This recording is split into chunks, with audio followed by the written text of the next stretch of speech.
Caffeine सबसे लोकप्रिय drug है जिसे दुनिया की 90% से अधिक जनसंख्या लेती है, लेकिन आपको नहीं बताता कि कैसे। कैफीन लेने से आप बेचैन और चिंतित हो सकते हैं और सो नहीं पाते। बहुत कम लेने से यह प्रभावी नहीं हो सकता। इस वीडियो में हम आपके स्वास्थ्य और उत्पादकता के लिए कैफीन लेने के आदर्श तरीकों को समझेंगे। मुझे लगता है कि यह एक शानदार शुरुआत की दिनचर्या है। मुझे कोई आइडिया नहीं है। प्रीतेश हूँ, कैम्ब्रिज का डॉक्टर हूँ। इस चैनल पर हम शारीरिक, मानसिक और सामाजिक स्वास्थ्य में मदद करेंगे। चलिए वीडियो में सीधे चलते हैं। हमें सबसे पहले यह जानने की आवश्यकता है कि जब हम दवाएं लिख रहे हैं तो हमें वास्तव में कितनी कैफीन मिल रही है। सबसे महत्वपूर्ण बात खुराक है और यह यहाँ लागू होती है। लेकिन कितने लोग वास्तव में जानते हैं कि उन्हें कितनी कैफीन मिल रही है? डॉक्टर जो दवाओं के विशेषज्ञ हैं और प्रचुर मात्रा में कॉफी पीते हैं, उन्हें अपनी खुराक के बारे में पता होना चाहिए, है ना? खैर, ये जानने का केवल एक ही तरीका है। इसलिए मैं प्रेस्टन अस्पताल गया ताकि डॉक्टरों से पूछ सकूं कि क्या उन्हें पता है कि इस कोस्टा कॉफी के कप में कितनी कैफीन है, और परिणाम आपको आश्चर्यचकित कर सकते हैं।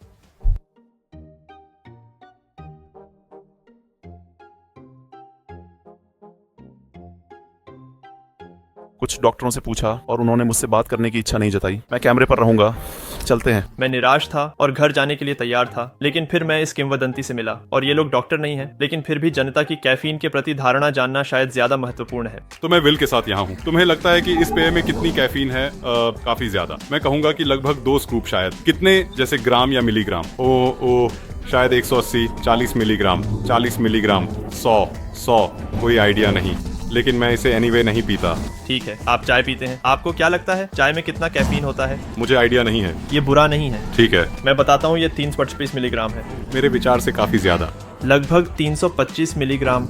हाँ, 325। ओह वाह। हाँ, लगभग 5 कप चाय प्रतिदिन। 5 कप चाय। हाँ। बहुत बहुत धन्यवाद बिल। बहुत बहुत धन्यवाद। मुझे कॉफी पसंद है, इसलिए धन्यवाद। मैं वास्तव में कुछ डॉक्टरों को कैफीन पर एक व्याख्यान देने में लगा और स्क्रीन पर उनके द्वारा किए गए कुछ अनुमान हैं। परिणामों से लोग नहीं जानते वे कितनी दवा ले रहे हैं। मुझे पता लगाने के लिए कुछ खोजबीन करनी पड़ी। मैंने कुछ सामान्य कैफीन खुराकों की सूची तैयार की है। 77 मिलीग्राम कैफीन होता है, 330 मिलीग्राम कैफीन होता है, अमेरिकानो 154, मैकडॉनल्ड्स 145, कैफिनेरो 80, डंकिन 210, काली चाय 45 और एक स्क्वायर डार्क चॉकलेट में 10 कैफीन होता है। ये सच में बहुत सारी जानकारी थी। मैंने एक अंतिम कैफीन गाइड तैयार की है जो एक PDF है, जिसे आप मेरी वेबसाइट www.drprites.com पर मुफ्त में डाउनलोड कर सकते हैं। इस वीडियो के अंत अब जब पता है कि इसे कैसे प्राप्त करना है, तो यह जानने की जरूरत है कि कितना लेना चाहिए। हम ज्यादा नहीं लेना चाहते, इससे चिंता, बेचैनी और नींद में परेशानी होगी। लेकिन क्या नया है, मुझे लगता है। हाँ। दूसरी ओर हम यह सुनिश्चित करना चाहते हैं कि हम उन मीठे स्वास्थ्य और उत्पादकता के लाभों को प्राप्त करने के लिए पर्याप्त प्राप्त कर सकें। कुछ लाभों में हृदय संबंधी बीमारियों में कमी, किसी भी चीज से मरने का जोखिम कम होना और मेटाबॉलिक दर में सुधार शामिल है। जैसे उदाहरण के लिए, इन सभी बातों को ध्यान में रखते हुए अधिकांश स्रोत ये सुझाव देते हैं कि 1 से 3 मिलीग्राम प्रति किलो सेवन मस्तिष्क के लाभ के लिए अच्छा है और लगभग 3 मिलीग्राम प्रति किलो की खुराक शारीरिक प्रदर्शन के लिए अच्छी होती है।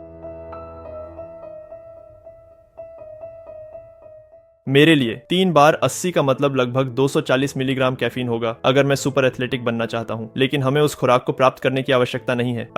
बिल्कुल। और यह लगभग 3 एस्प्रेसो शॉट्स के बराबर है जो मैं आज यहाँ अपने साथ लाया हूँ, या कैफीन के कुछ अन्य रूप।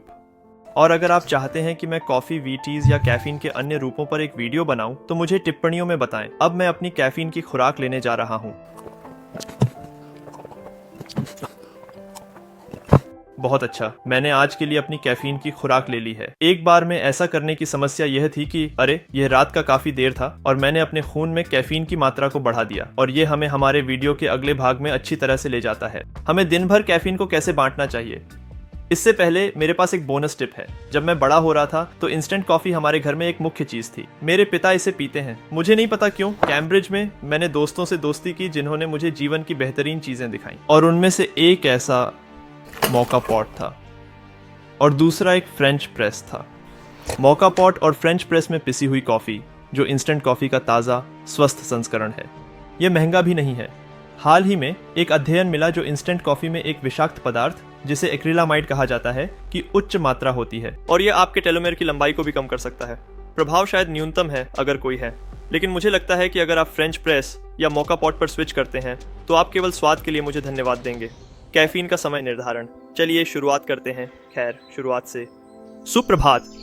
सिद्धांत एंड्रयू ह्यूबरमैन द्वारा लोकप्रिय बनाया गया, जिसमें कहा गया है कि जागने के बाद आपको कैफीन लेने से पहले 90 मिनट से 2 घंटे का इंतजार करना चाहिए, और यह कैफीन के मस्तिष्क में काम करने के वास्तविक तंत्रों पर आधारित है। मैंने थोड़ी खोजबीन की और मुझे कोई व्यावहारिक सबूत नहीं मिला कि यह वास्तव में वास्तविकता में कोई फर्क डालता है, लेकिन मैं इसे कर रहा हूँ और अनुभवजन्य रूप से मुझे अपने सुबह के समय में अधिक नियंत्रण महसूस होता है। मैं जागता हूँ और कैफीन पर निर्भर नहीं होता, इसलिए मुझे कम सुस्ती महसूस होती है और मैं बस थोड़ा बेहतर महसूस करता हूँ। ये दोपहर की थकान को रोकने के लिए सपोज्ड है, लेकिन मुझे नहीं लगता कि मैंने अपने मामले में इसका कोई असर देखा है। हालांकि मैं पहले दोपहर में झपकी लिया करता था और अब मैं नहीं लेता, तो शायद ये काम कर गया। सिद्धांत में सुबह में कैफीन लेना शुरू करने से पहले 1 या 2 घंटे का इंतजार करें, लेकिन इस बारे में ज्यादा तनाव न लें। और अगर आपको सुबह उस तरह का गर्म पेय चाहिए जैसे मुझे, तो अपने दिन की शुरुआत के लिए 1 गिलास गर्म पानी या कैफीन रहित हर्बल चाय लें।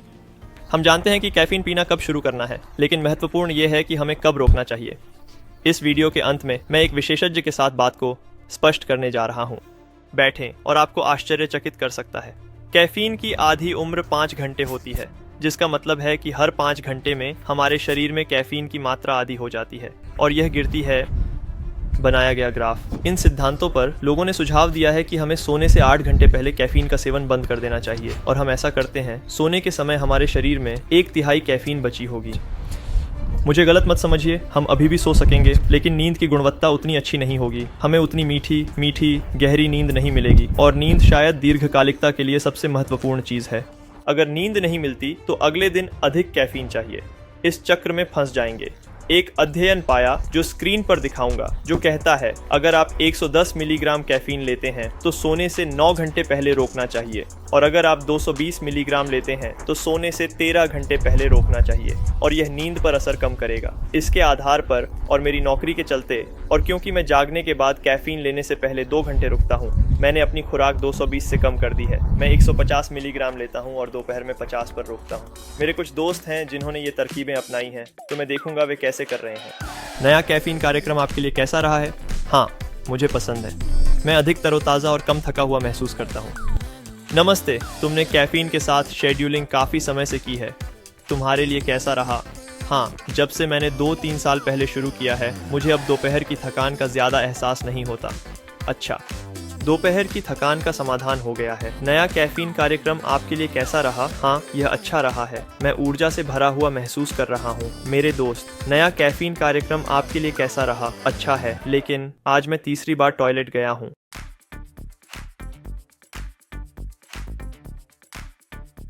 हम जानते हैं कि हमें कितनी कैफीन लेनी है, कब शुरू करना है, कब रोकना है, और कैफीन कैसे प्राप्त करनी है, लेकिन हम दिन भर इसे कैसे बांटें? जब मैं अपने शोध कर रहा था, तो मुझे सेना द्वारा किए गए एक अध्ययन के बारे में पता चला, जो एक सकारात्मक संकेत है, क्योंकि मैं आमतौर पर शोध के प्रति संदेहात्मक रहता। सकारात्मक परिणामों के लिए बड़े प्रोत्साहन होते हैं, और नकारात्मक परिणाम अक्सर प्रकाशित नहीं होते। और मुझे बड़े कॉफी से डर लगता है, क्योंकि वे चाहते हैं हम हर दिन कॉफी पिएं। लेकिन अमेरिकी सेना के उपकरणों के साथ मुझे पता है, वे अपनी सेना को संभवतः सबसे बेहतर बनाना चाहते हैं, और वे इसे संभव बनाने के लिए किसी भी पागल प्रयोग करने के लिए तैयार हैं। उन्होंने कैफीन के उपयोग के लिए यह उपकरण बनाया है। मैं छिपा हुआ हूँ। चलो देखते हैं कि यह सैन्य उपकरण क्या सुझाव देता है। तो यह उपकरण उन लंबे मिशनों के लिए सतर्कता को अनुकूलित करता है जहां सैनिक प्रभावी ढंग से सो नहीं सकते। ये क्या है? समझ गया, मैंने इसे समझ लिया है, और मैंने अपनी नींद के लिए सेटिंग्स को इस तरह से रखा है कि रात 11 बजे से सुबह 7 बजे तक 9 से 5 बजे के बीच अधिकतम सतर्कता, और मेरी कैफीन की मात्रा 200 मिलीग्राम। बाईं ओर यह अक्ष दिखाता है कि हम दिन भर कितने सतर्क रहेंगे, और इसे अनुकूलित करें। मैंने बहुत मेहनत की। मैं कुछ महत्वपूर्ण खोज रहा हूँ। कुछ पढ़ने और छेड़छाड़ करने के बाद पता चला कि सेटिंग, और यहाँ यह रेखा लगभग 0.06% रक्त शराब के बराबर है, जो संदर्भ के लिए वह मात्रा है जो आपकी दुर्घटना का जोखिम 2 गुना बढ़ा देती है। तो मैं हमारी लक्षित सतर्कता को बदलने जा रहा हूँ, जो कि इस तरह अधिक सही है, और यह हमें दिखा रहा है कि हम या तो सुबह में इसे पूरी तरह से ले सकते हैं, या इसे इस तरह विभाजित कर सकते हैं। किसी भी तरह से हमारी सतर्कता अच्छी तरह से बढ़ी है, जैसा कि आप देख सकते हैं। यह सही है। पर्याप्त नींद लेने पर सतर्क रहने के लिए कैफीन की जरूरत नहीं। कैफीन के अन्य लाभ नजरअंदाज नहीं किए जा सकते। और कुछ बातें हैं जिन्हें ऐप द्वारा ध्यान में नहीं रखा गया है, जैसे कि कैफीन का सेवन टालना और बिस्तर पर जाने से पहले कैफीन का सेवन बंद करना। इस उपकरण का एक और तरीका यह है कि आप अपनी नींद इनपुट करें, अपनी पसंद के कैफीन समय खींचें और देखें कि आपकी सतर्कता दिन भर कैसे बदलती है। अब हम जानते हैं कि कितनी कैफीन लेनी है, कब शुरू करना है, कब रोकना है और इसे बेहतर उत्पादकता और स्वास्थ्य के लिए कैसे व्यवस्थित करना है।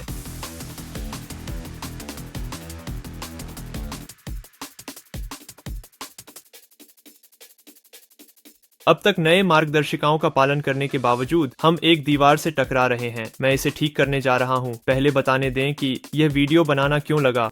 जब विश्वविद्यालय में था मैंने कई चीजों को संभालने की कोशिश की। कैम्ब्रिज एआई चिकित्सा समाज शुरू कर रहा था, सिलिकॉन वैली इंटर्नशिप के लिए आवेदन कर रहा था, अपने समूह के शीर्ष 10% में आने का लक्ष्य बना रहा था, वेट लिफ्टिंग कर रहा था, रिश्तों को प्रबंधित कर रहा था। यह सब अधिक हो गया। मैं त्वरित समाधान की तलाश करने लगा और मैंने जो निर्णय लिया वह था कैफीन की गोलियां खरीदना और अपनी कैफीन की मात्रा को निर्धारित करना। मैंने 15 मिनट पहले अलार्म सेट किया, कैफीन की गोलियां ली और 15 मिनट बाद ऊर्जा और ताजगी महसूस करते हुए जाग गया और मुझे लगा कि मैं एक जीनियस हूँ। जब तक मेरे दोस्त ने समझाया कि वैज्ञानिक दृष्टिकोण से ये वास्तव में कैफीन कैसे काम करता है। जीवन कठिन हो जाता है तो हम समस्याओं, ध्यान और ऊर्जा त्वरित समाधानों की तलाश करते हैं और अंत में मुझे उन सभी चीजों को हासिल करने में मदद करने वाली चीजें बेहतर नींद, बेहतर आहार और व्यायाम और बेहतर समय प्रबंधन थी।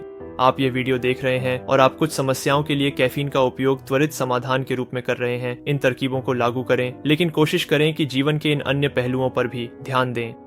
डॉक्टर, ठीक नहीं है, मैंने आपकी सलाह कैफीन लिया है, लेकिन इससे मुझे उत्पादक मदद नहीं मिल रही है। हाँ, हम सहिष्णुता की दीवार से टकरा रहे हैं। आपने कभी कैफीन लिया है और फिर इसे लेना बंद कर दिया है तो आप सिर दर्द, बहुत थका हुआ महसूस करने और उस कॉफी की तलब का अनुभव जानते होंगे।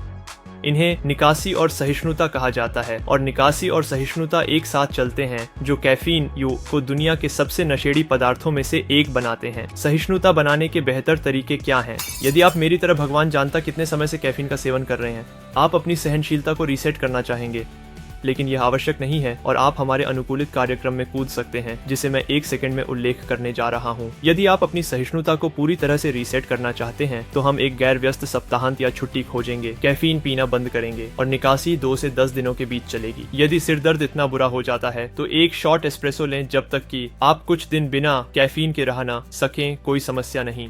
हमारा नया कार्यक्रम क्या होने वाला है? ये एंड्रयू ह्यूबरमैन के कार्यक्रम का संशोधित संस्करण होगा और कैफीन सहिष्णुता को कम करने के लिए कोई स्पष्ट शोध नहीं किया गया है। आप सोचते हैं ये आसान होगा? आप 2 समूहों को लेते हैं, उन्हें अलग कार्यक्रम देते हैं और देखते हैं उनका प्रदर्शन कैसा है और क्या होगा। बड़ी कॉफी चाहती है कि हम हर दिन कॉफी पिएं। वैसे भी कैफीन के वैज्ञानिक तंत्र के आधार पर हम चाहते हैं कि कैफीन हमारे सिस्टम से पूरी तरह से निकलने के लिए कुछ समय दिया जाए और साथ ही हमारे रिसेप्टर्स को फिर से संवेदनशील होने का समय दिया जाए और कैफीन से एक ब्रेक दिया जाए। अगर हम पहले के इस ग्राफ की ओर वापस देखें, इस आधार पर ह्यूबरमैन सुझाव देते हैं कि हर दूसरे दिन कैफीन लेना सबसे अच्छा है, लेकिन मेरे लिए ये ठीक से काम नहीं करता। मैं अपने कैफीन उपयोग को उन दिनों के साथ संबंधित करता हूं जब मैं लक्ष्य पर काम करता हूं। मैं कैफीन उन दिनों में करता हूं जब मैं कुछ प्रतिरोध व्यायाम करने जा रहा हूं और उसी दिन काम पर भी जाना है, ताकि मुझे पूरे दिन ऊर्जा मिल सके। मैं इस दर्शन के साथ लचीला हूं, लेकिन मेरा लक्ष्य सप्ताह में 3 बार कैफीन रहित दिन बिताना है। उन दिनों में जब मैं कैफीन नहीं लेता, मैं डिकैफिनेटेड कॉफी पीता हूँ। मुझे नियमितता में रखता है, मुझे एक कार्यक्रम पर बनाए रखता है। मैं अभी भी उन मजबूत एंटीऑक्सीडेंट्स और पॉलीफेनोल्स को प्राप्त करता हूं जो कॉफी में होते हैं। हम अपनी यात्रा के अंत के करीब पहुंच रहे हैं। हम जानते हैं कि कितना, कैसे और कब, घंटों, दिनों और हफ्तों में। आइए इस सब को विशेषज्ञ के साथ स्पष्ट करते हैं। यदि यह वीडियो आपके लिए मूल्यवान रहा है तो कृपया मेरे चैनल को सब्सक्राइब करें। ऐसे ही उच्च गुणवत्ता वाले वीडियो बनाता रहूंगा। एक विशेषज्ञ की खोज में मैंने इस वीडियो का बजट बढ़ाया और पूरी तरह से मध्य पूर्व कॉफी व्यापार के केंद्र की यात्रा की। वहां मैं दुबई में था और विशेषज्ञ की तलाश में कॉफी संग्रहालय गया, लेकिन मैं एक नहीं ढूंढ सका। इसलिए मैंने कुछ अरबी कॉफी पी और घर की ओर बढ़ा और किसी को लिंक्डइन पर संदेश भेजा और इस लिंक्डइन पर व्यक्ति ने जवाब दिया, तो चलो अभी उनके साथ एक जूम कॉल करते हैं। मैं डॉ ई हूँ। डॉ ई, क्या आप अपना परिचय दे सकते हैं? मैं एक डॉक्टर हूँ जो लंबी चिकित्सा में हूँ। मैं लंदन में ह्यूमन नामक एक क्लिनिक हूँ जहाँ हम लोगों को सर्वश्रेष्ठ बनने में मदद करते हैं। मैं अब डॉ ई को अपनी कैफीन की दिनचर्या बताने जा रहा हूँ। यह एक शानदार प्रारंभिक दिनचर्या है। हमें कैफीन के स्रोत पर विचार करना चाहिए। जिस मिट्टी में पौधे उगाए जाते हैं वह पौधे के पोषक तत्वों की गुणवत्ता निर्धारित करेगी। यदि इसे संशोधित वातावरण में उगाया गया है तो आप पाएंगे कि कीटनाशक और खरपतवार नाशक आ रहे हैं। इसलिए यह विचारणीय है। मुझे दिनों को बदलने और सहिष्णुता को रोकने पसंद है। जो शिक्षा दी जाती है उस पर ध्यान देना चाहिए। कैफीन का सेवन कर रहे हैं उसकी मात्रा महत्वपूर्ण है क्योंकि यह हमारे पथ में निर्भरता को बढ़ाती है। इसलिए आप जानते हैं कि हम उन व्यसन के पथों को कम करना चाहते हैं, उन पर जागरूक रहना चाहिए। मेरा मानना है अंतिम बात यह है कि हम पहले स्थान पर कैफीन की तलाश क्यों कर रहे हैं और क्या यह दीर्घकालिक समस्या का तात्कालिक समाधान है। सामान्य समस्या एड्रेनल थकान है, इसलिए कैफीन लेते हैं। एड्रेनल ग्रंथियों को कोर्टिसोल बनाने उत्तेजित करेगा। आखिरकार कोर्टिसोल भंडार समाप्त हो जाता है। समाप्त होने पर आप कई अन्य प्रतिरक्षा सूजन संबंधी स्थितियों का सामना करने लगते हैं। तो अगर आप थकान, लिबिडो की समस्याओं, एकाग्रता की समस्याओं, हल्की सूजन के लक्षणों या पाचन संबंधी समस्याओं से जूझ रहे हैं तो ये सभी एड्रेनल थकान के अंतर्निहित संकेत हो सकते हैं और आपको एक चिकित्सा पेशेवर से मिलना चाहिए।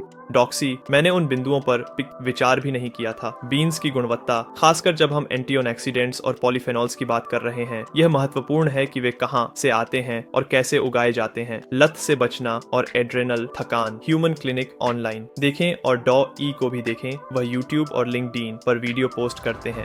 तो मैं उठता हूँ, थोड़ा गर्म पानी पीता हूँ, फिर दिन के लिए तैयार होता हूँ, अपनी मशीन के पास वापस आता हूँ और अपनी फ्लास्क में या तो कैफीन युक्त या डिकैफिनेटेड कॉफी के 2 एस्प्रेसो शॉट्स भरता हूँ। मैं जागने के लगभग 2 घंटे बाद पीना शुरू करता हूँ। दोपहर के आसपास रोकता हूँ माइकी और पूरे दिन मैं सतर्क, केंद्रित महसूस करता हूँ। मुझे वे मीठे पॉलीफेनॉल्स मिलते हैं और मैं एक बच्चे की तरह सोता हूँ। ये वीडियो आपके लिए मददगार रहा। आप ultimate caffeine guide PDF www.drpwrites.com resources से डाउनलोड कर सकते हैं।